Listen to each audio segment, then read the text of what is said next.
Hey guys, what's going on? In today's video, we're going to be talking about principal and interest repayments.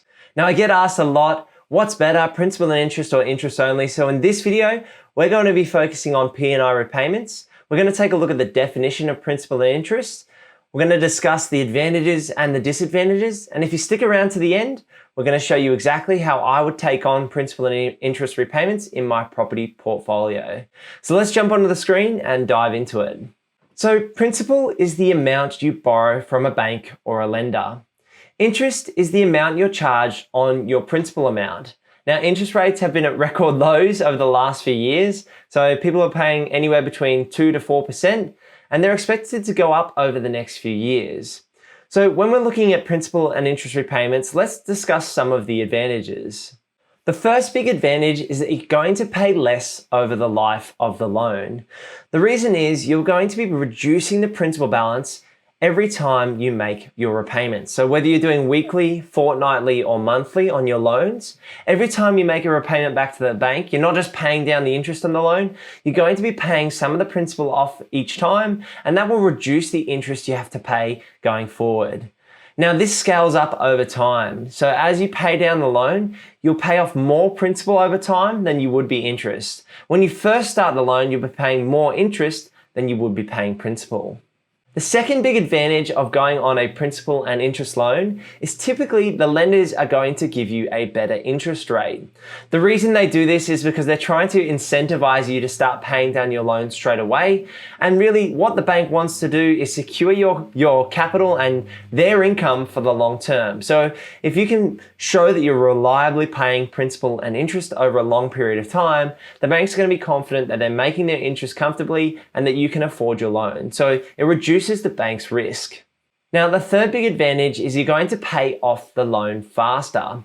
The more principal you can repay in that weekly, fortnightly, or monthly installments, the faster you'll be paying down your loan and the quicker you'll be going towards becoming debt-free, whether that's over your principal place of residence or on an investment property. Now, let's take a look at some of the disadvantages. Now, the first major disadvantage on a principal and interest repayment is your cash flow. So when you're making principal and interest repayments, it's going to be a lot higher than an interest-only scenario. What that really means is you could be paying $2,000 a week of cash flow out if you're just paying interest only, but in a principal and interest scenario, you could be paying $3,000 a week. And what that means is if you don't have the cash reserves in place or the steady income from your job or your rental properties covering that cash flow, it could start to put stress on your daily income and your daily cash flows.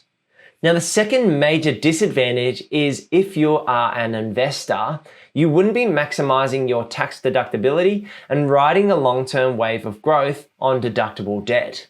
What I'm really trying to say here is it's not necessarily as tax efficient to do a principal and interest repayment on your investment property as it is to do an interest only. So we've got our advantages and we've got our disadvantages.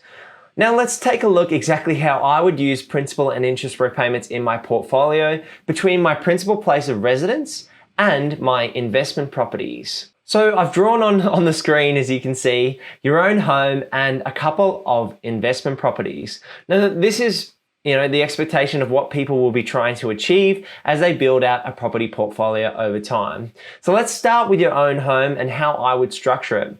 Now I would always, pretty much always, in most circumstances, go for a principal and interest repayment on your own home. Now, the reasons I would like to do that are, one, the interest rate reduction you can get for it being an owner-occupied property.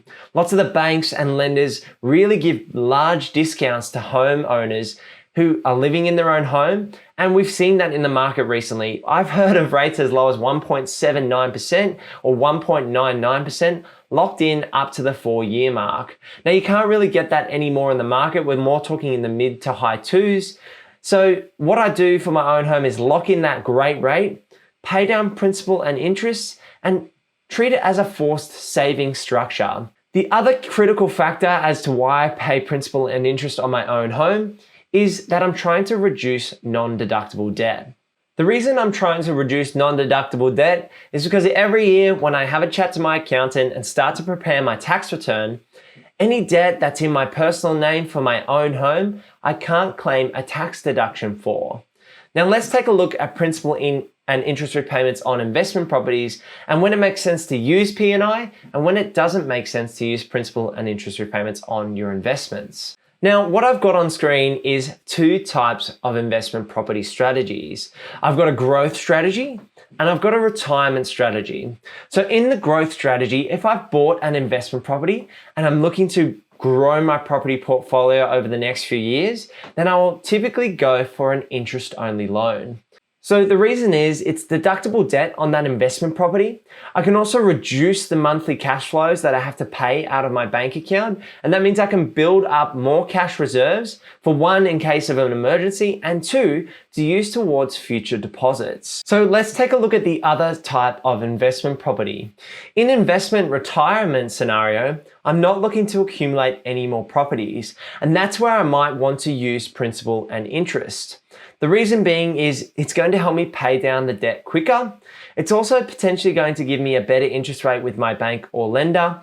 And finally, it's going to start deleveraging my property portfolio and creating more equity and creating more cash flow, which means more income in my personal tax return and more income to potentially live off and retire or not work as much, whether you're looking to shift towards part-time or reduce your hours or take more holidays. Moving towards the retirement phase of your investment portfolio can really mean paying principal and interest down across lots of investment properties.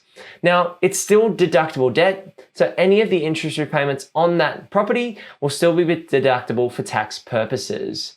Now, one critical factor I want to talk about before we wrap up this video is using an offset account to your advantage to create a holistic property portfolio which makes sense when you're using principal and interest repayments. The key for me here is having a 100% offset account secured against your principal place of residence and using that to reduce your non-deductible debt. It's also great too to have offset accounts against your investment properties, whether they're for growth or retirement. But the critical part here is that you're trying to reduce your non-deductible debt. So any excess cash you have lying around is sitting in a 100% offset account. And if you bank with CBA, you can have as many offset accounts as you want. I'm not sure how it works for other lenders, but the great part is you can have multiple offset accounts, have that tied to your principal place of residence and reduce your non-deductible debt, which means you're paying the minimum amount of interest you have to each month as you make your repayments. Now, there are some scenarios where you're, say, paying a 6% interest rate on your investment property and a 2% rate on your own home, where you wouldn't actually use an offset account against your own home, and you likely want an offset account against your investment property. Of course, this is all for educational purposes, so drop a like on this video if you found any of the information useful, and subscribe to the channel. Click this video over here for more things real estate, renovating, and financial freedom. I'll see you in the next video. Peace.